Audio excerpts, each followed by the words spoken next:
اعوذ باللہ من الشیطان الرجیم بسم اللہ الرحمن الرحیم۔ السلام علیکم پیارے دوستو، آج کی اس خاص ویڈیو میں ہم آپ کو بتائیں گے بنی اسرائیل کون ہیں، کس نبی کی اولاد ہیں اور یہ لقب ان کو کیسے ملا، بنی اسرائیل کے عقائد کیا ہیں اور فلسطین کو لے کے بنی اسرائیل مسلمانوں کے ساتھ کیوں جھگڑتے ہیں۔ یہ ویڈیو بہت اہم ہے، اسے سکپ نہ کریں اور آخر تک لازمی دیکھیں۔ تو دوستو، آج کے جو جنگی حالات ہیں اس کے بارے میں ہمارے بہت سے دوست یہ نہیں جانتے کہ آخر یہ جنگ ہے کیوں اور اس کی وجہ کیا ہے۔ اس ویڈیو کو دیکھیں تاکہ اندازہ ہو کہ حق و باطل میں نظریات کی یہ جنگ کیوں ہے اور ہمیں کہاں کھڑا رہنا ہے۔ سب سے پہلے تعارف کرواتا چلوں آپ کو بیت المقدس کا۔ تو بیت المقدس 3 مذاہب کی مقدس جگہ ہے۔ مسلمانوں کے لیے قبلہ، عیسائیوں کے لیے عیسیٰ علیہ السلام کی جائے ولادت اور یہودیوں کے لیے ہیکل سلیمانی۔ تو شروع کرتے ہیں حضرت ابراہیم علیہ السلام سے، جن کے 2 بیٹے تھے، حضرت اسماعیل علیہ السلام، حضرت اسحاق علیہ السلام۔ اسحاق علیہ السلام کے بیٹے تھے حضرت یعقوب علیہ السلام، اور یہیں سے کہانی شروع ہوتی ہے اسرائیل کی۔ اسرائیل یعنی اللہ کا بندہ، اور یہ لقب حضرت یعقوب علیہ السلام کو دیا گیا۔ حضرت یوسف علیہ السلام جب کفیل مصر بنے تو آپ کو حکم ہوا کہ اپنے تمام خاندان یعنی آل یعقوب کو مصر بلایا جائے، اور مصر کی سرزمین کا ایک مخصوص حصہ ان کے لیے مختص کیا گیا، اور اللہ کی طرف سے کہا گیا کہ اے آل یعقوب، اس سرزمین میں تمہارے لیے برکتیں ہیں۔ حضرت یوسف علیہ السلام 12 بھائی تھے، اس لیے اللہ تعالیٰ نے 12 چشمے ان کے لیے جاری کیے، اور یوں اس سرزمین کا نام حضرت یعقوب کے لقب سے اسرائیل پڑ گیا، جسے آج یروشلم بھی کہا جاتا ہے۔ آپ کی نسل سے کم و بیش 70,000 انبیاء کرام تشریف لائے۔ حضرت یوسف کے بھائی یہودا کی نسل آگے بڑھی تو اس میں سے آنے والے تمام بنی اسرائیل یہودی کہلائے۔ وقت گزرتا گیا اور حضرت موسیٰ علیہ السلام کا دور آیا۔ جب فرعون نے مصر کی زمین آپ پر تنگ کی تو بنی اسرائیل کے ساتھ آپ کو مصر سے نکلنا پڑا۔ اس دوران بنی اسرائیل پر اللہ تعالیٰ کی بہت سی کرم نوازیاں بھی ہوئیں، جس میں من و سلوہ، چشموں کی بہتات، مچھلیوں کے شکار کا ذکر قرآن پاک سے بھی ملتا ہے۔ اور وہیں ہمیں ایک گائے کا ذکر بھی ملتا ہے، جس کے لوتھڑے سے مردے نے اللہ کے حکم سے زندہ ہو کے اپنے قاتل کا بتایا۔ اس گائے کی نشانیاں اللہ تعالیٰ نے قرآن پاک میں بیان فرمائیں، جو کہ ایک سرخ مائل رنگت کی گائے تھی، اور ایسی گائے آج بھی یہودیوں کے نزدیک مقدس مانی جاتی ہیں۔ حضرت موسیٰ علیہ السلام کے بعد دیگر نبی آئے۔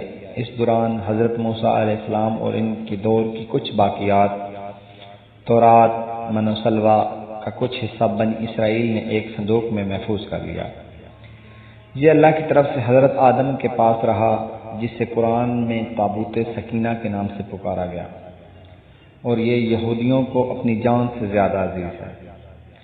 حضرت داؤد نے جب جالوت کو شکست دے کر اس سے وہ تابوت سکینہ حاصل کیا تو یوں بنی اسرائیل نے انہیں نبی تسلیم کر لیا۔ حضرت داؤد علیہ السلام اس صندوق کی حفاظت کے لیے ایک ہیکل تعمیر کروانا شروع کیا، جو کہ ان کی ظاہری حیات میں مکمل نہ ہو سکا۔ ان کے بیٹے حضرت سلیمان علیہ السلام نے جنات کی مدد سے اس کو مکمل کروایا، اور اسی دوران میں آپ کا بھی وصال ہو گیا۔ اسی وجہ سے اسے ہیکل سلیمانی کہا جاتا ہے۔ بعد ازاں بابل کے بادشاہ بخت نصر نے اسرائیل پر حملہ کیا اور ہیکل سلیمانی کو بھی گرا دیا، اور تابوت سکینہ بھی اپنے ساتھ لے گیا۔ سیپرس دی گریٹ نے دوبارہ یہ شہر حاصل کیا، یہودیوں کو دوبارہ یہاں آباد کیا، اور تابوت سکینہ کو بھی واپس لایا۔ ہیکل سلیمانی ایک دفعہ پھر تعمیر کیا گیا۔ پھر وقت گزرا، حضرت عیسیٰ علیہ السلام کی آمد ہوئی، جنہیں نعوذ باللہ یہودیوں نے دجال اور بہت سے لقب دیے۔ یہاں سے یہودیوں میں 2 الگ قومیں ہو گئی، ایک یہودی اور دوسرے عیسائی۔ اس کے بعد یہودیوں اور عیسائیوں میں کئی چھوٹی موٹی جنگیں ہوئیں۔ پھر عیسائی رومی بادشاہ ٹائٹس نے اس شدت سے یروشلم پر حملہ کیا کہ اس پورے علاقے کی اینٹ سے اینٹ بجا دی، اور ہیکل سلیمانی کو بھی گرا دیا، جس کی صرف ایک دیوار اس وقت اپنی اصلی حالت میں موجود ہے، جسے دیوار گریا کہا جاتا ہے، جہاں اب بھی یہودی جا کر تورات کی تلاوت کرتے ہیں اور گریا اوزاری کرتے ہیں۔ اس دوران تابوت سکینہ بھی نہ جانے کہاں غائب ہو گیا۔ ٹائٹس کے حملے کے بعد یہودی آخری نبی کے انتظار میں تھے، کیونکہ اللہ پاک کا ان سے وعدہ تھا کہ انہیں پھر عروج بخشا جائے گا۔ اس وعدے کا ذکر سورہ بقرہ میں بھی موجود ہے کہ اے بنی اسرائیل، ان نعمتوں کو یاد کرو جو تم پر کی گئیں، اور اپنا وعدہ پورا کرو، ایمان لاؤ، تاکہ ہم بھی اپنا وعدہ پورا کریں۔ بعض روایت کے مطابق قیامت کی نشانیوں میں سے ایک نشانی یہ بھی ہے کہ ہیکل سلیمانی 3 دفعہ تعمیر ہوگی۔ یہودی اپنے مسیح اور آخری نبی کے انتظار میں تھے کہ ٹائٹس کے حملے کے 500 سال بعد نبی آخر الزماں حضرت محمد صلی اللہ علیہ وآلہ وسلم کی ولادت ہوئی۔ یہاں یہودیوں کو جھٹکا لگا کہ سارے نبی حضرت اسحاق علیہ السلام کی نسل سے ہیں، تو آخری نبی حضرت محمد صلی اللہ علیہ وسلم حضرت اسماعیل علیہ السلام کی نسل سے کیوں کر آ گئے، اور انہوں نے ایمان لانے سے انکار کر دیا۔ مسلمانوں کے لیے بھی وہ انبیاء کی ہی نشانی تھی، اس لیے ہیکل سلیمانی کو بیت المقدس کا نام دیا گیا۔ اسلام کے آغاز میں یہودیوں کو قائل کروانے کی خاطر ہی بیت المقدس کی جانب منہ کر کے نماز ادا کرنے کا حکم ہوا، کیونکہ یہودی اس طرف منہ کر کے عبادت کیا کرتے تھے۔ 17 ماہ بعد ہماری عبادت کا رخ بیت المقدس سے بیت اللہ کی جانب موڑ دیا، کیونکہ مسلمانوں کا شروع سے قبلہ اول وہی رہا ہے جسے پہلے حضرت آدم علیہ السلام اور پھر حضرت ابراہیم علیہ السلام نے تعمیر کیا۔ وقت گزرا، حضرت عمر رضی اللہ تعالیٰ عنہ کا دور حکومت آیا۔ آپ کے دور حکومت میں اسرائیل یعنی یروشلم پر عیسائیوں کا قبضہ تھا۔ بیت المقدس کے ہی احاطے میں انہوں نے گرجا گھر تعمیر کیا ہوا تھا، اور یہودیوں کی نفرت میں عین تابوت سکینہ والی جگہ وہ گند پھینکا کرتے تھے۔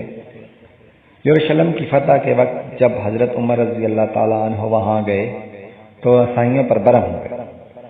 وہاں صفائی کروا کے مسجد تعمیر کروائی اور قرآن میں موجود معراج والے واقعے کی نسبت سے اس مسجد کو اقصیٰ کا نام دیا۔ یہودیوں کی دیوار گریا بھی اسی احاطے میں موجود تھی، تو زائرین کی حیثیت سے انہیں بھی وہاں آنے کی اجازت دی گئی۔ خلافت عباسیہ تک یروشلم ایک مسلم شہر رہا۔ اس کے بعد عیسائیوں نے دوبارہ یروشلم پر حملہ کیا اور اس پر قبضہ کر لیا۔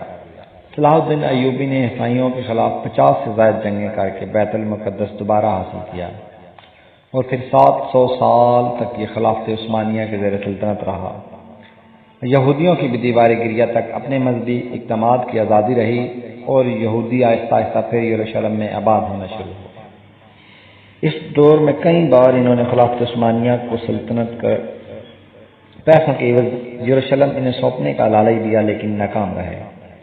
اور پھر دوسری جنگ عظیم میں عیسائی سپاہی ہٹلر نے چن چن کر یہودیوں کو مارا۔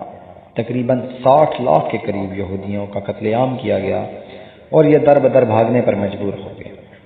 اس دوران میں انہیں یہ اندازہ ہو چکا تھا کہ اب وہ خود اپنی پہچان بنانی ہوگی، اور بائبل میں موجود یہودیوں کے آخری عروج سے قبل والی کئی نشانیاں بھی ظاہر ہو چکی تھیں، اور یہ کر چکے تھے کہ ان کا آخری مسیح اب دجال ہوگا، جس کی بدولت پوری دنیا میں ان کا بول بالا ہوگا۔ لہٰذا انہوں نے برطانیہ سے ساز باز کر کے خود کو الگ سلطنت ریاست تسلیم کروا لیا۔ یوں اسرائیل باقاعدہ ایک ملک کی صورت میں دنیا کے نقشے پر ابھرا۔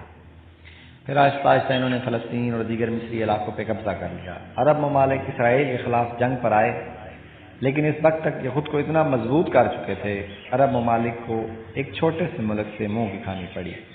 عیسائیوں نے بھی دیکھ لیا کہ اب ان سے لڑ کے کچھ وصول نہیں ہونا، تو باقاعدہ گرجا گھروں میں پادریوں نے تقریبات منعقد کی، یہودیوں کے لیے معافی کا اعلان کیا گیا۔ یوں سیاسی اور اقتصادی مفاد پرستی نے 2000 سالوں سے ایک دوسرے کے ازلی و جانی دشمنوں کو ایک صف میں لا کھڑا کیا، اور قرآن کی بات بھی سچ ہو گئی کہ یہود و نصار ایک دوسرے کے دوست ہیں۔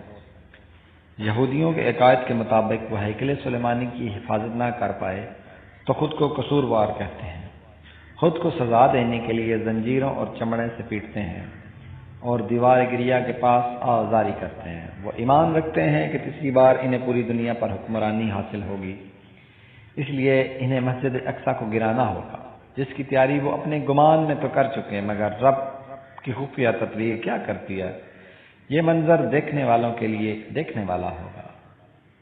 اللہ تعالی ہمیں ایمان کی طاقت عطا فرمائے اور اس وقت میں حق کے ساتھ کھڑا رہنے کی توفیق عطا فرمائے۔ جزاک